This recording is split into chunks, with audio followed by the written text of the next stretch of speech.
오늘 하나님의 말씀은 우리 구약성경 역대기상서 20장에 있는 말씀, 그리고 신약성경 로마서 8장에 있는 말씀, 이렇게 두 부분을 우리가 계속해서 보도록 하겠습니다. 먼저 역대기상서의 말씀 우리 함께 합독하고 로마서의 말씀 계속해서 이어서 읽도록 하겠습니다. 같이 읽습니다. 시작. 해가 바뀌어 왕들이 출전할 때가 되매 요압이 그 군대를 거느리고 나가서 암몬 자손의 땅을 격파하고 들어가 랍바를 에워싸고 다윗은 예루살렘에 그대로 있더니 요압이 랍바를 쳐서 함락시키매 다윗이 그 왕의 머리에서 보석 있는 왕관을 빼앗아 중량을 달아보니 금 한 달란트라. 그들의 왕관을 자기 머리에 쓰니라. 다윗이 또 그 성에서 노략한 물건을 무수히 내오고 그 가운데 백성을 끌어내어 톱과 쇠도끼와 돌서래로 일하게 하니라. 다윗이 암몬 자손의 모든 성읍을 이같이 하고 다윗이 모든 백성과 함께 예루살렘으로 돌아오니라. 이후에 블레셋 사람들과 겟셀에서 전쟁할 때 후셋 사람 십부게가 키가 큰 자의 아들 중에 10배를 쳐 죽임에 그들이 항복하였더라. 로마서의 말씀도 같이 읽습니다. 시작. 그러나 이 모든 일에 우리를 사랑하시는 이로 말미암아 우리가 넉넉히 이기느니라. 하나님의 말씀입니다. 아멘. 우리 함께 기도합니다. 아버지, 우리에게 일주일에 168시간을 하나님께서 허락해 주셨습니다. 그러나 우리가 하나님 앞에 모여 예배하는 시간은 그렇게 길지 못합니다. 또 하나님의 말씀을 듣는 시간은 더 짧습니다. 그러기에 우리가 더욱더 하나님의 성령님을 의지합니다. 이 시간에도 말씀 가운데 역사하여 주셔서 우리를 깨우쳐 주시옵소서. 잘 집중케 하여 주시옵소서. 예수님의 이름으로 기도합니다. 아멘. 자, 구약 성경에 이스라엘의 역사를 기록한 책이 두 가지가 있어요. 열왕기서라는 책이 있고 역대기서라는 책이 있습니다. 이 두 권이 다 이스라엘의 역사를 기록을 했지만 아주 결정적인 차이점이 있습니다. 열왕기서는 남유다나 북이스라엘의 역사를 다 같이 기록을 했어요. 그렇지만 역대기서에는 북이스라엘의 역사가 없습니다. 오직 남유다의 역사만 기록하고 있어요. 왜? 북이스라엘의 역사는 기록할 만한 가치가 없다는 거예요. 역대기서를 지은 저자의 관점에서는 북이스라엘의 역사는 우리의 역사라고 말할 수 없다. 왜냐하면 하나님이 택하신 다윗의 후손이 그 나라를 다스리지 않았기 때문에. 북이스라엘은 다윗의 후손이 다스리지 않고 오직 남유다만 다윗의 후손이 다스렸거든요. 역대기는 에스라라는 사람이 기록한 것으로 알려져 있습니다. 근데 이 에스라는 누구냐 하면 나중에 유다가 망하고 바벨론의 포로로 끌려갔다가 그 끌려간 포로들이 다시 예루살렘으로 돌아오게 되거든요. 근데 그 포로를 이끌고 돌아왔던 지도자 중에 한 사람이었어요. 자, 나라를 잃어버렸다가 포로로 끌려갔어요. 그런데 하나님의 은혜로 다시 자기 나라로 돌아옵니다. 그럼 그 포로들이 뭘 제일 하고 싶을까요? 무너져 내린 자기 나라를 다시 재건하고 싶을 거 아니에요. 그렇죠? 그게 그 사람들의 꿈일 거 아니에요. 그때 에스라가 역대기라는 역사책을 지었습니다. 그래서 이렇게 말하는 거예요. 이제 우리가 다시 세우려는 새로운 나라는 바로 성군 다윗이 다스렸던 그 시대를 우리는 다시 회복해야 한다. 그 나라를 다시 되찾자. 그런 생각으로 이 역대기서를 지어서 이스라엘 백성들을, 유다 백성들을 이렇게 격려했던 그런 역사책이 바로 이 역대기서예요. 그래서 이 역대기서를 보면 저자가 이걸 강조하고 있습니다. 자, 하나님의 은혜는 누가 기대할 수 있느냐? 하나님의 말씀을 잘 순종하는 자들만이 하나님의 은혜를 기대할 수 있고, 만약에 그렇게 하나님의 기대대로 살지 못한다면 하나님이 택한 백성이라 할지라도 바벨론의 포로로 끌려가는 그런 비극을 우리 경험할 수가 있다. 그러니 우리 다시 하나님 앞에 마음을 모으고 제대로 살아가자. 그것을 역대기서가 우리에게 알려주고 있는 거예요. 자, 오늘 우리가 읽은 역대기 상서의 내용은 다윗 왕 시절에 다윗 왕이 승리를 거둔 그런 내용인데, 아마 제 생각에는 이스라엘이 계속해서 고통을 받았던 그런 나라들이 있거든요. 이스라엘은 그렇게 나라가 크지 않아요. 면적도 넓지 않은 데다가 인구도 많지 않아요. 그 주변에도 큰 나라들이 많이 있어요. 그러니까 이 나라들 때문에 늘 고생을 했단 말이에요. 그런데 다윗이 이스라엘을 가장 괴롭혔던 두 나라를 완전히 함락하고 무찔렀던 내용이 역대기 상서 20장에 기록이 되어 있는 거예요. 그 두 민족이 누구냐면 바로 암몬 족속하고 블레셋 족속이거든요. 이 두 족속은 늘 이스라엘을 괴롭혔단 말이에요. 그런데 다윗이 이 두 족속을 완전히 제압해버린, 그래서 이 이후에는 이 나라들이 다시는 이스라엘에 대항하지 못했던 그 내용이 기록되고 있는 거예요. 그러니까 다윗 왕 시절에 이렇게 엄청난 일이 일어났는데, 이 역대기서의 저자는 그 이유를 이제 우리에게 이렇게 알려주고 계십니다. 왜 다윗이 이 두 나라를 완전히 다 정복하고 그들을 완전히 제압할 수 있었는가? 다윗이 똑똑해서, 다윗이 힘이 있어서 그런 일이 일어난 것이 아니다. 이것은 하나님이 그에게 약속을 주신 그 약속의 근거에서 일어난 일이다. 그렇게 우리에게 알려주고 있는 거예요. 여러분, 다윗이 이제 통일왕국의 왕이 됐어요.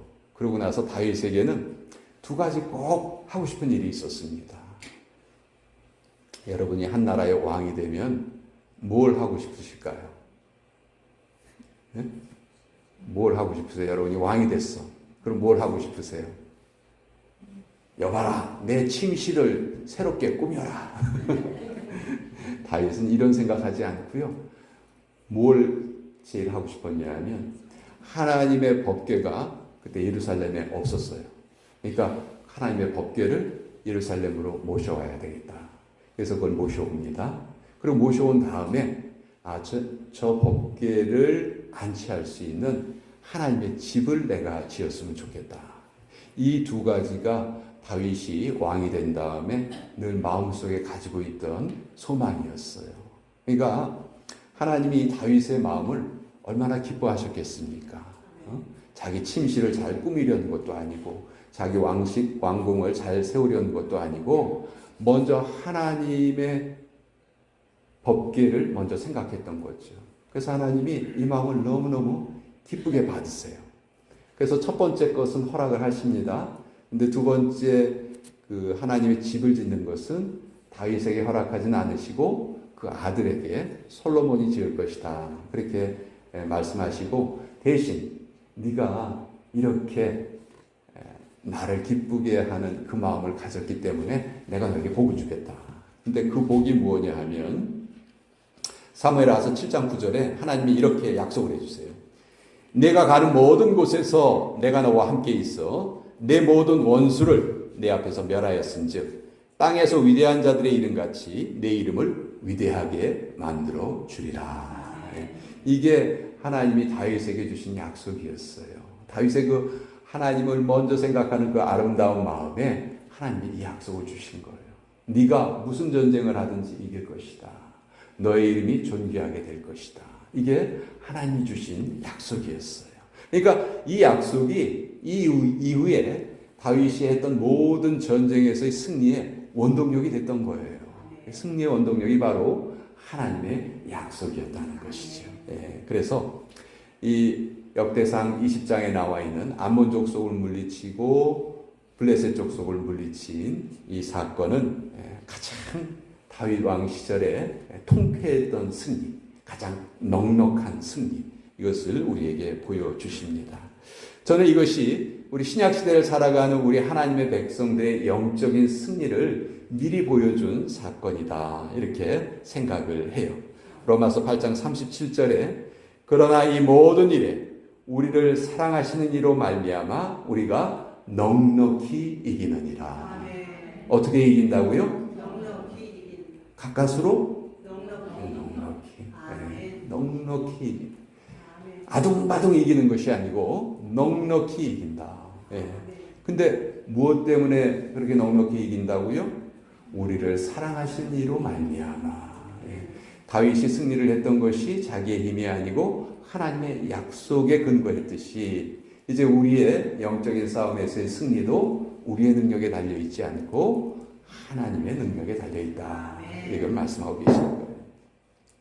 사실 이 암몬이란 나라하고 다윗하고 싸울 필요가 없었어요. 왜냐하면 이 암몬의 왕이었던 나하스라는 왕이 있었는데 이 나하스라는 왕에게 다윗이 신세를 진 적이 있었습니다. 다윗 왕 이전에 누가 왕이었냐면 사울이 왕이었죠. 그 사울 왕 시절에 이 암몬하고 사울이 전쟁을 했던 적이 있었어요. 이때 사울이 이깁니다. 이때도 암몬이 졌었어요. 근데 다윗은 사울 왕에게 너무너무 밉게 보였거든요. 그래서 평생을 다윗이 사울 왕에게 쫓겨다닙니다. 그러니까 잘 생각해 보세요. 암몬 왕 나하스는 사울에게 졌어요. 사울과 사이가 안 좋습니다. 근데 다윗도 사울에게 계속 쫓겨다니는 거예요. 다윗도 사울하고 사이가 안 좋죠. 우리 그런 말 있죠. 적의 적은 뭐다? 친구다. 적의 적은 친구다. 그러니까 이 나하스가 야 다윗아 너도 참 안 됐다. 나도 사울에게 져서 지금 속상해 죽겠는데 너도 사울에게 쫓겨다니니까 참 안 됐다. 내가 널 좀 도와주겠다. 그래서 다윗을 도와줬어요. 그래서 다윗이 사울에게 쫓겨다니는 동안에 암몬 왕의 도움을 받았습니다. 자, 그리고 이제 다윗이 왕이 됐어요. 그렇죠? 사울이 죽은 다음에 다윗이 왕이 됐는데 그 이후에 다윗을 도와줬던 그 암몬 왕 나하스가 죽습니다. 자, 자기를 도와줬던 사람이 죽었어요. 다윗이 어떻게 했냐면 조문 사절을 보냅니다. 그 자기를 도와줬던 왕이 죽고 그 아들이 왕이 됐는데 그 아버지의 장례식 때 다윗이 신하를 보내요. 가서 이 사람이 나를 도와줬으니까 가서 잘 조문을 하고 와라. 그리고 사절을 보냈는데 이 나하스의 아들이 한운이라는 왕이었는데 이 한운이 오해를 하게 됩니다.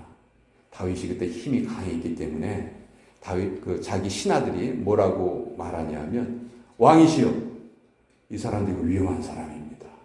이 사람들이 당신 아버지 조문을 가장을 해서 우리나라를 이렇게 씩 한번 돌아보고 분명히 우리나라를 쳐들어올 겁니다. 그러니까 이 사람들 위험한 사람이니까 조심하셔야 됩니다. 아주 순수한 마음으로 조문을 갔는데 그 조문단을 그렇게 오해를 한 거예요. 그러니까 한운이 신하들의 말을 듣고서는 이 다윗의 사신들에게 모욕을 주는데 어떻게 모욕을 주냐 하면 수염을 반만 잘라요. 반만 뽑아버립니다. 그리고 입고 있는 옷의 궁둥이 부분을 다 잘라내요. 그러면 어떻게 될까요? 다 보일 거 아니에요. 그렇죠? 궁둥이가 다 보이는 거 아니에요.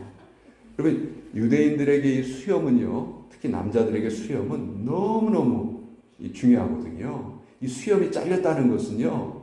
이건 옷을 벗고 다니는 것보다 더 수치스러운 일이에요. 근데 그런 모욕을 당한 거예요.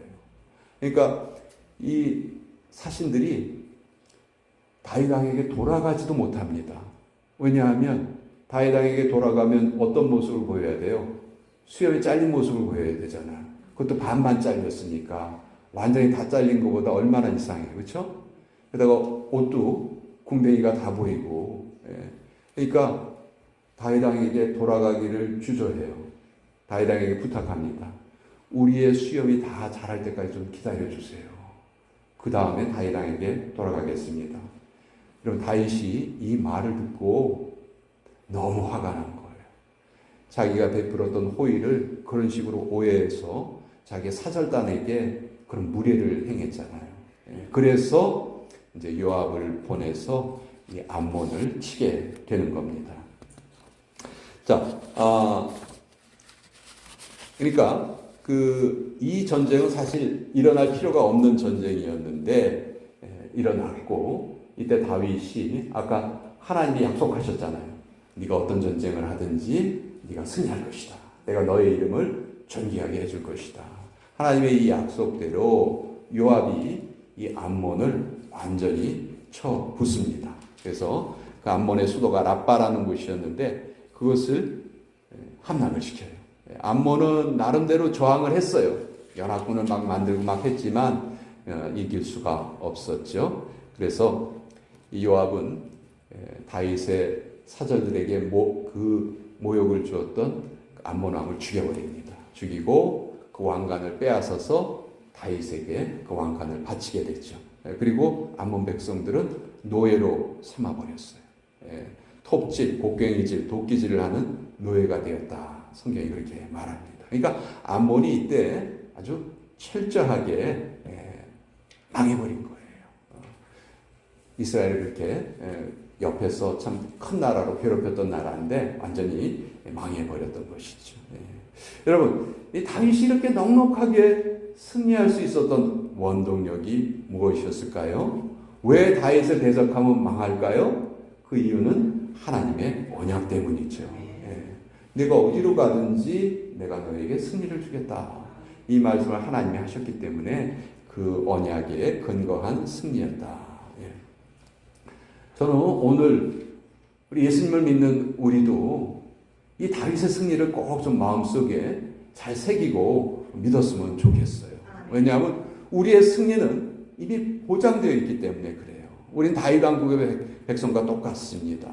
때로 우리의 삶에 어려움이 몰려오긴 하죠. 우리에게 수치를 주기도 하고 우리의 자존심을 허물어뜨리는 그런 일도 발생을 해요. 그때 우리가 외쳐야 될, 우리가 기억해야 될 그 내용은 뭐냐면 나는 바로 언약 백성이다. 다윗이 이겼듯이 나도 반드시 하나님의 약속을 믿고 승리할 것이다. 아멘. 우리가 이것을 꼭 마음속에 기억을 하고 있어야 돼요. 자, 그 이후에는 4절에는 다윗이 정복한 마지막 대적.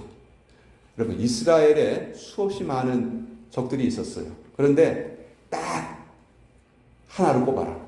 제일 이스라엘을 괴롭혔던 나라를 꼽아라. 그럼 그 나라가 바로 블레셋이에요. 블레셋. 근데 이 블레셋이 언제 완전히 정복당하느냐? 다윗 왕 시절에 완전히 정복당하는 거예요. 그래서 그 이후에는 블레셋이 이스라엘을 대적하지를 못합니다. 자, 이 블레셋은요, 노아에게 세 아들이 있었죠. 셈과 함과 야벳이 있었는데 그 중에서 둘째 아들이었던 함의 자손들이에요. 그리고 바닷가에 살고 있었어요. 근데 바닷가에 살다가 이제 이스라엘 땅으로, 이스라엘이 살고 있는 지역으로 이제 땅을 넓히기 위해서 이제 쳐들어오게 된 거예요. 그러니까 원래는 이제 해양 민족이었고 또 이 블레셋 족속의 장점 중에 하나가 철기 문화를 아주 일찍부터 받아들였다는 거예요.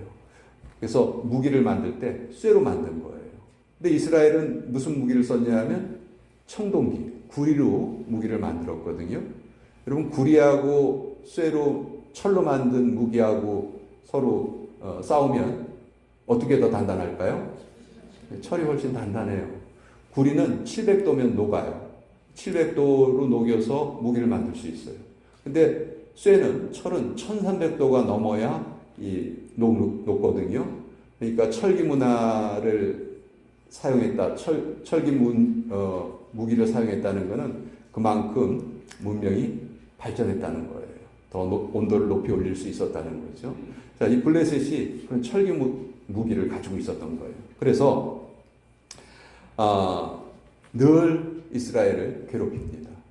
이스라엘이 가장 수치를 당했을 때가 언약궤를 빼앗겼을 때거든요. 언약궤를 누구에게 빼앗기죠? 이 블레셋에게 빼앗겨요. 블레셋하고 전쟁하다가 하나님의 법궤까지도 빼앗길 정도로 블레셋이 그렇게 이스라엘을 아주 괴롭혔던 거예요. 또 그들 중에 블레셋 하면 여러분 다윗이 물리친 골리앗 기억나시죠? 이 골리앗이 블레셋 족속의 한 사람이었거든요. 그 블레셋 족속 중에는 누가 함께 섞여 살고 있었냐면 거인족이 섞여 살고 있었어요. 그러니까 이 체격이 워낙 크고 무기도 더 좋은 무기를 쓰니까 늘 블레셋 때문에 이스라엘이 고생을 했던 거예요. 근데 다윗 시절에 다윗이 보낸 그 군인들이 이들을 완전히 쳐부쉈어요.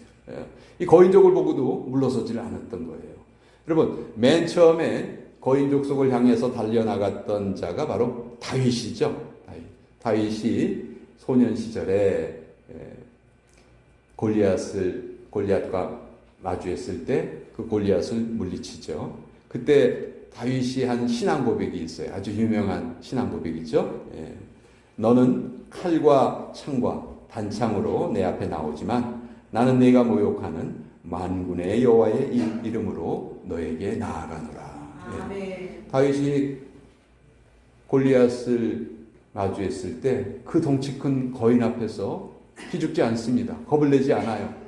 그러고 오히려 하나님의 이름으로 나아갑니다. 바로 이것이 다윗 왕국의 장수들이 가졌던 믿음이에요. 다윗 왕 시절에 다윗 왕을 도와줬던 그 다윗 왕의 신하들이 바로 이 다윗의 믿음을 같이 가지고 있었던 것이죠. 그래서 이들 역시 무기가 너희 무기가 우리보다 더 좋지만 나 그런 거 무기 상관하지 않아. 나는 만군의 여호와의 이름으로 너에게 나아가노라. 그래서 이 역대기상 20장에서 블레셋이 완전히 망합니다. 이건 여담이지만 지금도 이스라엘이 사는 그 지역을 여러분 뭐라고 부르냐면 팔레스타인 그렇게 부르죠. 그렇죠? 이 팔레스타인이란 말이 어원이 블레셋이에요. 블레셋이 변해서 이제 팔레스타인이 된 거거든요. 근데 이때 블레셋이 망했는데 왜 지금도 그 땅을 팔레스타인이라고 부르지? 여기에는 이유가 하나 있어요. 나중에 이제 로마가 이 지역을 다스리는데 유대인들이 로마의 그 집에 되게 항거를 많이 했어요. 유대인이 하여튼 우리는 너희의 지배를 받을 수 없다 해가지고 폭동을 계속 일으킵니다. 그러니까 그때마다 계속 진압이 되는데 나중에 AD 한 300년경에 정말 큰 폭동이 일어났었거든요. 그때 로마의 황제가 너무너무 이 이스라엘 족속들이 반항을 많이 하니까 그때 완전히 멸절을 시키고 그 이스라엘 족속들이 사는 땅의 이름을 바꿔버려요. 이스라엘을 가장 괴롭혔던 나라 구약의 블레셋이잖아요. 오늘서부터 너희 땅 이름을 아예 팔레스타인으로 바꿔버려라. 그래서 로마 황제가 그 땅 이름을 바꿔버린 거예요. 하도 유대인들이 반란을 많이 일으키니까. 그래서 오늘날 그 땅의 이름을 팔레스타인이라고 부르는 거예요. 그러니까 구약에 있는 블레셋하고 직접적인 관련은 없지만 이 이름의 연관성은 있는 것이죠. 자, 역대기 3서의 이 넉넉한 승리가 우리 로마서 8장에서 그대로 재현이 되죠. 우리 로마서 8장은 다윗이 한 신앙 고백 중에서도 가장 유명한 고백 중에 하나예요. 만약 하나님이 우리를 위하시면 누가 우리를 대적하리요. 이렇게 말하거든요. 사실 예수를 믿는 우리도 때때로 낙심도 많이 하고 불안하기도 하고 두려워하기도 하죠. 마치 우리가 때때로 거인족 앞에 쓴 것 같기도 해요. 그들이 우리를 넘어뜨리려고 달려오는 것 같기도 해요. 그렇지만 우리가 확실히 알아야 됩니다. 우린 누군가? 우린 약속의 자녀라는 거예요. 우린 다 언약 백성이라는 거예요. 그래서 우리는 넉넉한 승자가 될 수 있다. 왜? 우리에게는 예수님이 함께 하시니까. 우리 주님이 우리와 함께 하시니까. 여러분, 예수님의 이름을 걸고 사도행전을 보면 그 수제자 베드로가 무엇을 했는지 아세요? 베드로가 나을 때부터 걷지 못하는 안진뱅이의 손을 딱 잡고 들어 올립니다. 일으킵니다. 그러면서 뭐라고 말했어요? 나사렛 예수의 이름으로 명하노니 일어나 걸으라. 한 번도 일어나 보지 못한, 한 번도 걸어보지 못한 안진뱅이가 그 순간 어떻게 됩니까? 발과 발목에 힘을 얻었다. 성경이 말해요. 바로 예수님의 능력이시죠. 그러니까 저는 오늘 이 말씀을 준비하면서 그런 생각을 했어요. 저 역시 마찬가지예요. 때때로 낙심하고 실망하고 어려움이 몰려오지만 우리의 삶에 안문족속이 있는 것 같고 엄청나게 신경이 쓰이죠. 수치스러운 일이 발생하고 우리는 너무나 괴로워요. 그럼에도 우리는 문제가 없다. 절망적인 상황이 와도 그럼에도 우리는 문제가 없다. 우리에게 하나님이 나를 위하신다는 그 믿음의 고백만 있다면 우리는 무슨 상황이든지 다 이겨낼 수 있다는 거예요.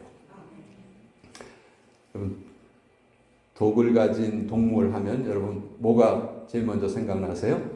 독사, 또 전갈 뭐 이런 게 우리 먼저 떠오릅니다. 그런데요, 깨구리 중에 독을 가진 깨구리가 있어요. 포이즌 프록이라고 불리는데요. 이 깨구리는 아주 쬐끔해요. 다 자라봐야 1.5cm예요. 깨구리가 1.5cm니까 얼마나 조그마겠어요. 무게가 1온스밖에 안 나가요. 뭐 너무너무 작고 가벼워요. 근데요, 이 조그만 개구리가 사람 10명을, 어른 10명을 죽일 수 있는 독을 가지고 있다고 해요. 근데 이 깨구리가 모양이 너무 예쁘거든요. 조그맣고 예쁘고 약해 보이고. 그러니까 이 원주민들의 아이들이 이 깨구리를 가지고 놓은 거예요. 요거 가지고. 근데 이 아이들이 시름시름 앓다가 죽어가는 거예요. 깨구리를 가지고 놀았던 아이들이 하나씩 하나씩 죽어가요. 나중에 어른들이 알게 됐습니다. 아, 이게 깨구리 때문이구나. 그래서 이 어른들이 이 깨구리를 어떻게 했을까요? 우리가 어른이라면 다 잡아 죽이겠죠? 우리 그렇게 생각하기 쉽죠? 근데 이 사람들이 우리보다 한 수 위였어요.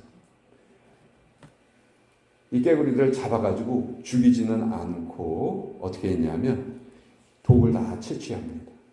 독을 다 채취해서 자기들 화살 끝에다가 다 발랐어요. 그래가지고 그걸로 사냥을 하기 시작한 거예요. 그러니까 전에는 사냥하는데 힘들었는데 이제는 이 깨구리 독을 안 다음에는 그다음부터는 사냥이 아주 쉬워졌단 말이에요. 제가 이 말씀을 왜 드리냐면요, 우리 삶의 현장에도 이런 깨구리들이 참 많아요. 그때 우리가 여호와 니시를 외치는 거예요. 나는 넉넉히 이길 것이다를 외치는 거예요. 여러분, 넉넉히 이긴다는 게 무슨 말이에요? 어떤 어려움이나 고난이나 이런 것조차도 우리들을 위해서 유용하게 사용될 수 있다는 거잖아요. 그렇죠? 이 깨구리의 독을 원주민이 자기들의 사냥에 사용했듯이 우린 분명히 언약 백성입니다. 나에게는 믿음의 확신이 있죠.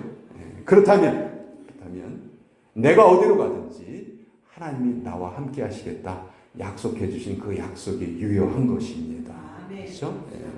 그래서 우리는 어떤 어려움 앞에서도 믿음으로 이것을 선포하고 앞으로 나갈 때 하나님이 우리의 고백을 들으실 것이고 그 고백을 들으신다면 우리는 얼마든지 이겨낼 수 있다.